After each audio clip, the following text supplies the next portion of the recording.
اعوذ باللہ من الشیطان الرجیم بسم اللہ الرحمن الرحیم۔ موسیٰ وہاں سے ڈرتے ڈرتے نکل کھڑے ہوئے کہ دیکھیں کیا ہوتا ہے، اور دعا کرنے لگے کہ اے پروردگار مجھے ظالم لوگوں سے نجات دے۔ اور جب مدین کی طرف رخ کیا تو کہنے لگے امید ہے کہ میرا پروردگار مجھے سیدھا رستہ بتائے۔ اور جب مدین کے پانی کے مقام پر پہنچے تو دیکھا کہ وہاں لوگ جمع ہو رہے ہیں اور اپنے چار پایوں کو پانی پلا رہے ہیں، اور ان کی ایک طرف دو عورتیں اپنی بکریوں کو روکے کھڑی ہیں۔ موسیٰ نے ان سے کہا تمہارا کیا کام ہے؟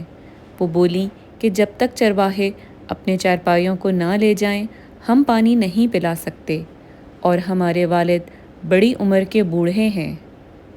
تو موسیٰ نے ان کے لیے بکریوں کو پانی پلا دیا، پھر سائے کی طرف چلے گئے اور کہنے لگے کہ پروردگار میں اس کا محتاج ہوں کہ تو مجھ پر اپنی نعمت نازل فرمائے۔ تھوڑی دیر کے بعد ان میں سے ایک عورت جو شرماتی اور لجاتی چلی آئی تھی موسیٰ کے پاس آئی اور کہنے لگی کہ تم کو میرے والد بلاتے ہیں کہ تم نے جو ہمارے لیے پانی پلایا تھا اس کی تم کو اجرت دیں۔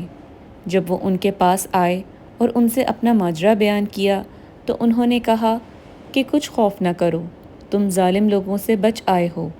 ایک لڑکی بولی کہ ابا ان کو نوکر رکھ لیجئے، کیونکہ بہت بہتر نوکر جو آپ رکھیں وہ ہے جو توانا اور امانت دار ہو۔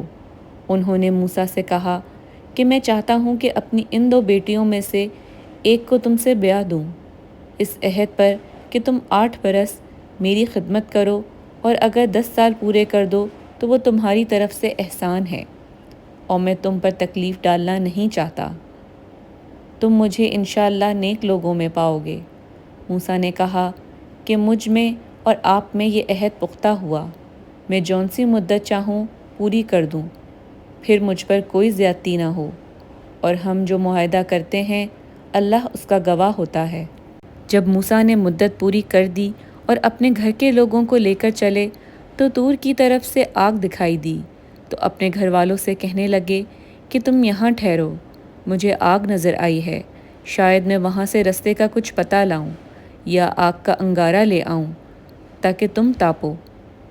جب اس کے پاس پہنچے تو میدان کے دائیں کنارے سے ایک مبارک جگہ میں ایک درخت میں سے آواز آئی کہ موسیٰ میں تو اللہ رب العالمین ہوں۔